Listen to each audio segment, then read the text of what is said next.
Good morning students. तो आज हम लोग मैक्रो इकोनॉमिक्स में हमारा जो नेक्स्ट कंटेंट वो है aggregate demand, aggregate supply and उससे रिलेटेड कुछ कॉन्सेप्ट्स रहेंगे जिन्हें हम लोगों को स्टडी करना है। इस टॉपिक में ना हम लोग तीन पार्ट को रीड करेंगे। एक आएगा हमारे लिए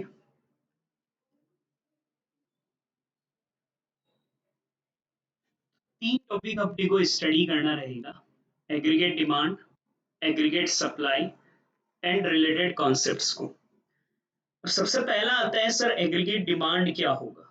देखो, एग्रीगेट डिमांड बेसिकली होता है हमारे लिए जो हम लोग प्लान एक्सपेंडिचर कर रहे हैं, सम टोटल ऑफ एक्सपेंडिचर जो कि people of a country plan कर रहा है अगला जो फाइनेंशियल ईयर होगा उसमें सारे गुड्स एंड सर्विसेज को खरीदने के लिए हम टोटल कितना प्लान कर रहे हैं कि इतना एक्सपेंसेस हम लोग पर्टिकुलर इस ईयर में करेंगे। उन एक्सपेंडिचर के समेशन को हम लोग एग्रीगेट डिमांड कहते हैं। तो एग्रीगेट डिमांड किसी पर्टिकुलर गुड की डिमांड नहीं है, ऑल गुड्स एंड सर्विसेज पर हम लोग यहाँ पर कितना एक्सपेंसेस इनकर करने वाले हैं, वो एक्सपेंसेस जो हम प्लान कर रहे हैं उससे हम लोग एग्रीगेट डिमांड बोलेंगे। तो देखो एग्रीगेट डिमांड का डेफिनेशन क्या होगा। Aggregate demand is the sum total of expenditure that the people plan to incur on the purchase of goods and services produced in the economy during the period of an accounting year corresponding to different level of income। अलग अलग income level पर हम कितना expenditure plan कर रहे हैं उन goods and services पर जो कि प्रोड्यूसर हमारी इकोनॉमी में बनाएगा during the period of an accounting year. इस प्लान एक्सपेंडिचर के समेशन को हम लोग एग्रीगेट डिमांड कहेंगे। एक बार फिर रिपीट कर रहा हूँ, aggregate demand is the sum total of expenditure is the sum total of expenditure that the people plan to incur on the purchase of goods and services produced in the economy during the period of an accounting year, जो कि corresponding होगा हमारे लिए different level of income के साथ, उससे हम लोग aggregate demand कहेंगे। इसका मतलब ये रह गया ना सर कि aggregate demand income level पर हम कितना कितना expenditure plan कर रहे हैं फाइनेंशियल ईयर के लिए गुड्स एंड सर्विसेज को परचेज करने पर, उससे हम लोग यहाँ पर एग्रीगेट डिमांड कहेंगे। अब अगर क्वेश्चन का एग्रीगेट डिमांड को टेबल एंड डायग्राम से भी बताओ तो अभी हमने ऊपर डेफिनेशन नहीं कहा है। एग्रीगेट डिमांड का मतलब एक्सपेंडिचर है, एग्रीगेट डिमांड का मतलब हमारे लिए एक्सपेंडिचर है अलग अलग लेवल ऑफ इनकम पर। तो जब हम टेबल बनाएंगे ना अलग अलग लेवल ऑफ इनकम पर हम लोग इसकी टेबल बनाते हैं। अब मान लीजिए हमारे पास अलग अलग लेवल ऑफ बेटा इनकम है कुछ और उस पर हम लोग इसकी टेबल्स को बनाए। तो इनकम को याद रखिएगा, इकोनॉमिक्स में हमेशा हम लोग वाई बोलते हैं। हमारी इनकम है यहाँ पर 0, 20, 40, 60, 80, 100। तो मान लीजिए हमारे लिए इनकम है बेटा 120 तक। हमने 20 से इनकम को इंक्रीज करा है। एग्रीगेट डिमांड का मतलब हमारे लिए एक्सपेंडिचर है, वो हम लोगों ने कहा है मान लो 20, 30, आपका इनिशियल स्टार्ट ही 30 से हो रहा है तो मैं वहीं से कर रहा हूँ। 30, 40, 50, 60, 70, 80, 90। यहाँ देखो जैसे जैसे इनकम आपका बढ़ता है ना, एग्रीगेट डिमांड बोले तो एक्सपेंडिचर भी आप लोगों के लिए इंक्रीज होता है। तो कुछ यहाँ पर आपको रिलेशनशिप नजर आ रहा होगा कि इनकम और एग्रीगेट डिमांड में पॉजिटिव रिलेशनशिप है। As income increases aggregate demand is also increases. Second एक रिलेशनशिप आएगा बेटा कि जीरो लेवल ऑफ इनकम पर आपका एग्रीगेट डिमांड जीरो नहीं रहता है, 30 होगा, क्योंकि कुछ बेसिक एक्सपेंडिचर आपको जरूर करना पड़ता है। इसलिए जीरो लेवल ऑफ इनकम पर कभी भी एक्सपेंडिचर जीरो नहीं लिखोगे। सर कहोगे इनकम नहीं है तो खर्चा कहाँ से होगा, फिर हम लोन लेकर आएंगे, लेकिन खर्चा जरूर बेसिक खाने पीने का तो खर्च करना ही होगा ना। इसलिए एग्रीगेट डिमांड जीरो पर कभी जीरो नहीं होता है। थर्ड एक आप बेटा बिहेवियर रीड कर रहे होंगे यहाँ टेबल को देखकर कि अगर हमारा इनकम 2020 से इंक्रीज हो रहा है तो हमारा एग्रीगेट डिमांड 20 से इंक्रीज नहीं हो रहा है, हमारा एग्रीगेट डिमांड 10 10 10 10 10 10 से इंक्रीज हो रहा है। तो ये भी हमेशा ध्यान रखिएगा कि सारा इनकम में जो इंक्रीज होता है वो एग्रीगेट डिमांड में शिफ्ट नहीं होता है, कुछ चीजें हम लोग सेव करना शुरू कर देते हैं। इसलिए हम इनकम को 20 से इंक्रीज कर रहे हैं तो एग्रीगेट डिमांड सिर्फ हमारे लिए 10 10 10 10 से ही इंक्रीज होगा। तो तीन रिलेशनशिप, पहला पॉजिटिव रिलेशनशिप होता है इनकम और एडी में। अगर इनकम जीरो है तो भी हमारे लिए एग्रीगेट डिमांड होगा और वो एग्रीगेट डिमांड हमारे लिए बेसिक एक्सपेंडिचर हमारे लिए जरूर होगा। और साथ ही में बेटा ना हमारे लिए यहाँ पर इनकम 2020 से इंक्रीज हो रहा है बट आप एग्रीगेट डिमांड 10 से ही इंक्रीज करोगे क्योंकि इनकम का कुछ हिस्सा हमारे लिए सेविंग होने लग जाएगा। ये आपका एग्रीगेट डिमांड का टेबल। पॉइंट आता है कि सर हम एग्रीगेट डिमांड का डायग्राम कैसे बनाएंगे। ये जो आपको दे रखा है बेटा, इसी से ही हम लोग यहाँ पर डायग्राम को भी बना रहे हैं।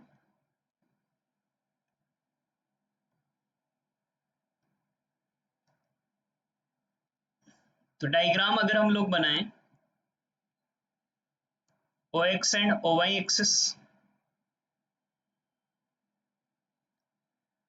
आप ओ एक्स एक्सिस पर यहाँ पर इनकम को प्लॉट करोगे हमेशा, क्योंकि इनकम के रिलेशन में एग्रीगेट डिमांड को रीड कर रहे हैं। और इनकम हमारे लिए 20, 40, 60, 80, 100, 120 है। ओवाई एक्सिस पर बेटा हम लोग यहाँ पर एग्रीगेट डिमांड को प्लॉट कर रहे हैं। एग्रीगेट डिमांड 10-10 का स्केल हम लोग ले रहे हैं, 10, 20, 30, 40, 50, 60, 70, 80 और ये 90 हो गया आपका। अब अगर हम प्लॉट करें यहाँ पर, 0 का डॉट हमारे लिए 30 पर आ जाएगा, 20 का डॉट हमारे लिए 40 पर, 40 का हमारे लिए 50 पर, 60 का 60 पर, 80 का 70 पर, 100 का 80 पर एंड 120 का 90 पर। इस सबको अगर हम लोग बेटा यहाँ पर एक स्केल से अगर हम लोग इसको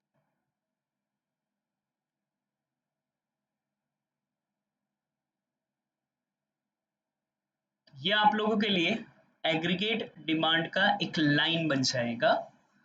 अब पॉइंट आता है कि यहाँ ना आप एक 45 डिग्री पर भी एक लाइन बनाओगे बेटा, जो इनकम के रिलेशनशिप। वैसे तो आपका ये एग्रीगेट डिमांड का लाइन हमारे लिए हो गया, ये एग्रीगेट डिमांड का लाइन आपका एक स्ट्रेट बन जाएगा। आप एक 45 डिग्री पर यहाँ पर एक और लाइन बनाओगे, और वो याद रखिएगा 60-60 दोनों इक्वल हो रहे थे ना, तो आप वो जो लाइन बनाएंगे वो 60 पर आप लोगों के लिए क्रॉस कर कर निकलेगी, एक 45 डिग्री की लाइन बनेगी। इससे रेफरेंस लाइन, इसे वाई लाइन कहा जाता है, ये हमारे लिए रेफरेंस लाइन बोली जाती है। सर क्यों बनाते हैं वो अभी अपन थोड़ी देर आगे डिस्कस करते हैं। एक्चुअली हम लोग रिलेशनशिप को पढ़ ही बेटा इनकम के साथ रहे हैं ना, तो ये इनकम की लाइन है, वाई का लाइन है, वो हमेशा 45 डिग्री पर ही हमारे लिए होगा। और 60-60 पर दोनों इक्वल है, इसलिए बेटा 60 पर हमको इंटरसेक्ट करते हुए इसको बनाना है। यह आप लोगों का एग्रीगेट डिमांड का डायग्राम।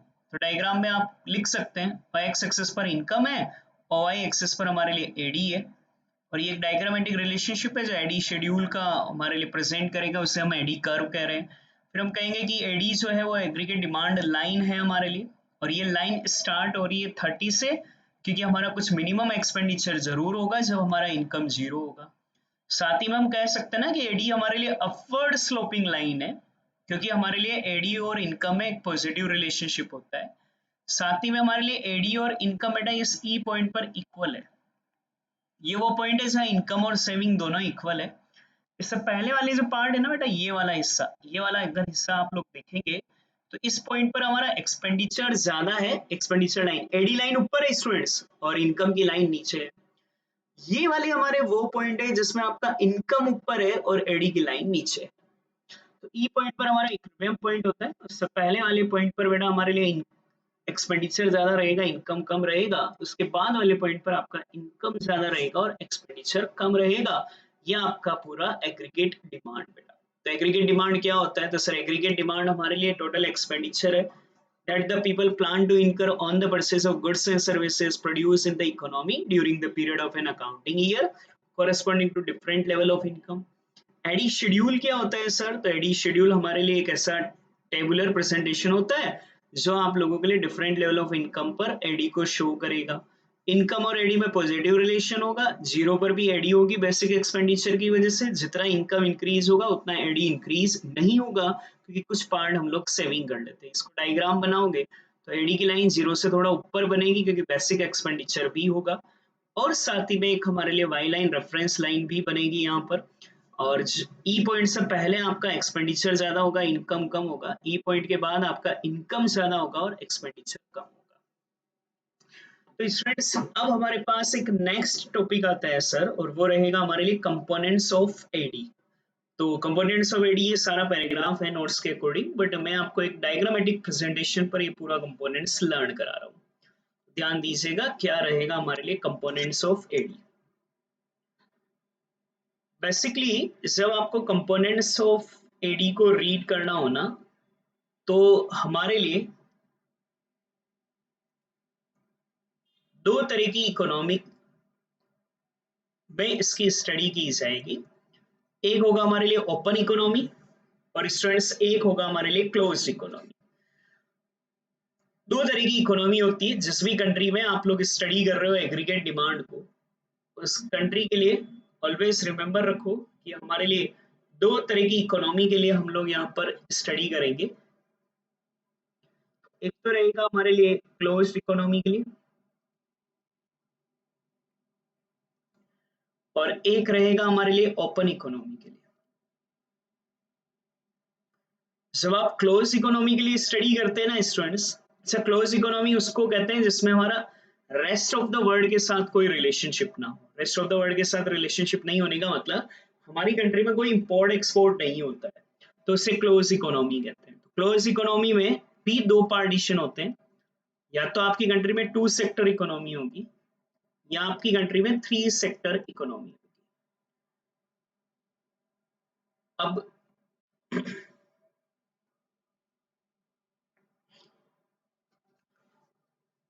टू सेक्टर इकोनॉमी वो इकोनॉमी होती है जिसमें दो ही सेक्टर हमारे लिए काम करते हैं। एक को बोलते हैं हाउस होल्ड सेक्टर और एक को बोलते हैं प्रोड्यूसर सेक्टर। तो दो ही सेक्टर हमारे लिए उसमें वर्क करते हैं, एक को बोला जाता है हाउस होल्ड सेक्टर और एक होगा हमारे लिए students producer sector.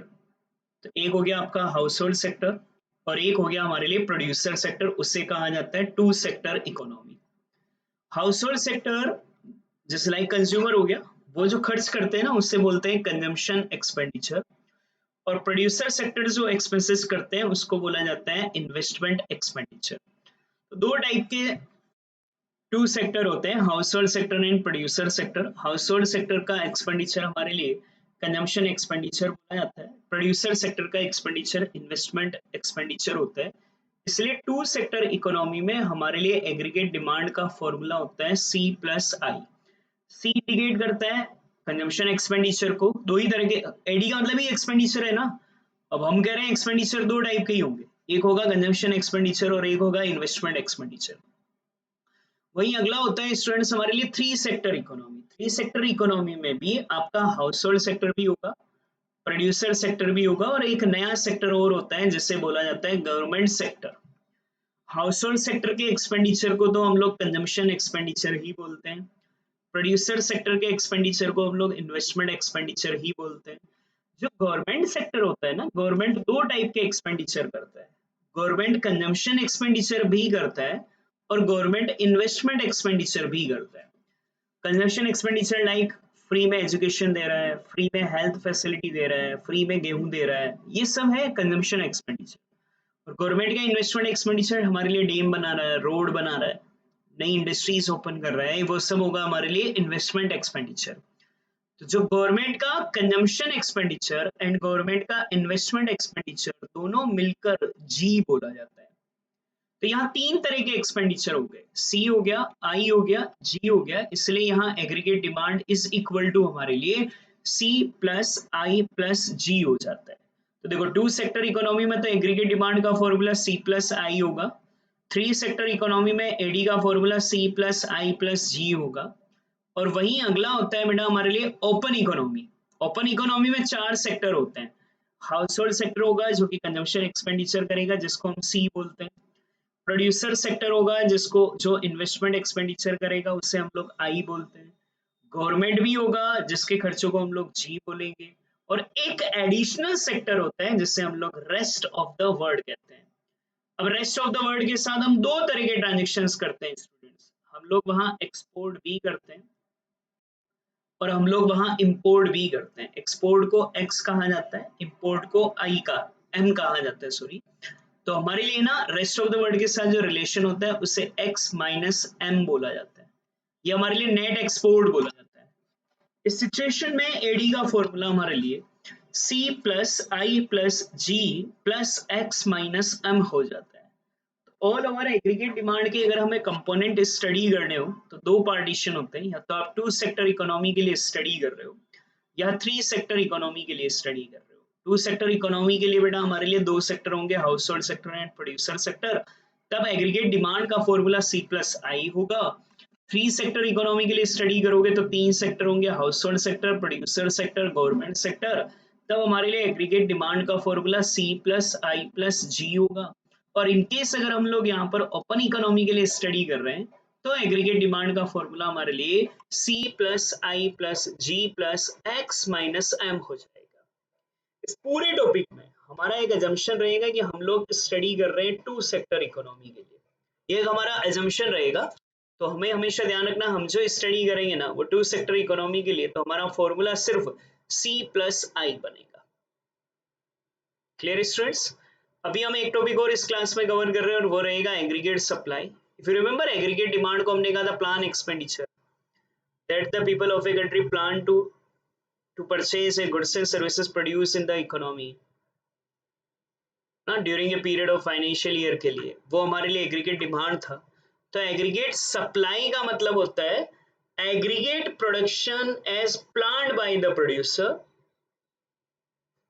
Accounting year के लिए। तो एक अकाउंटिंग ईयर में एक प्रोड्यूसर जितना प्लान कर रहा है ना प्रोड्यूस करने को, उससे हम लोग एग्रीगेट सप्लाई कहेंगे एक अकाउंटिंग ईयर में। और it is always remember aggregate supply is always identical to income, जैसा इनकम होगा ना वैसे का वैसा ही एग्रीगेट सप्लाई होगा। तो जैसे हम इनकम कहते थे 0, 20, 40, 60, 80, 100, 120, तो एग्रीगेट सप्लाई भी जो होगा ना स्टूडेंट हमारे लिए वो इसका आइडेंटिकल ही होता है। जितना प्लान करोगे प्रोड्यूस करने का उतना ही इनकम कमाओगे, तो वो दोनों हमारे लिए बेटा इक्वल ही होगा। तो ये आपका table y is always identical to as, और जब आप इसका डायग्राम भी बनाएंगे ना तो थिंक करोगे, और x एक्सिस पर आपने भले ही इनकम को प्लॉट करा और y एक्सिस पर हमने एग्रीगेट सप्लाई को प्लॉट करा, तो 0, 20, 40, 60, 80, 100, 120, 20 एएस भी आइडेंटिकल है ना बेटा, 40, 60, 80, 100, 120। तो जब आप डॉट लगाओगे ना 20 का 20 पर, 40 का 40 पर, तो बेटा ये एग्जैक्ट वही आपका 45 डिग्री की लाइन बनेगी। इसलिए कहा था कि जो एक लाइन और बनाओगे y का लाइन कहलाएगा और उससे ही हम एग्रीगेट सप्लाई का लाइन कहेंगे, और ये हमारे लिए हमेशा आइडेंटिकल ही होगा, एकदम इक्वल ही होगा। तो ये आप लोगों का बेटा एग्रीगेट सप्लाई का टेबल, और ये आप लोगों का उसका डायग्राम कर्व जो कि आइडेंटिकल होगा, इसलिए 45 डिग्री पर बनेगा।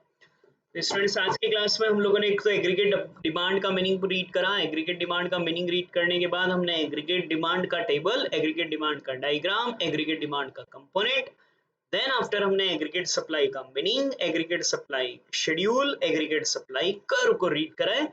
यहाँ तक का आप आज स्टडी करें, बाकी हम लोग नेक्स्ट क्लास में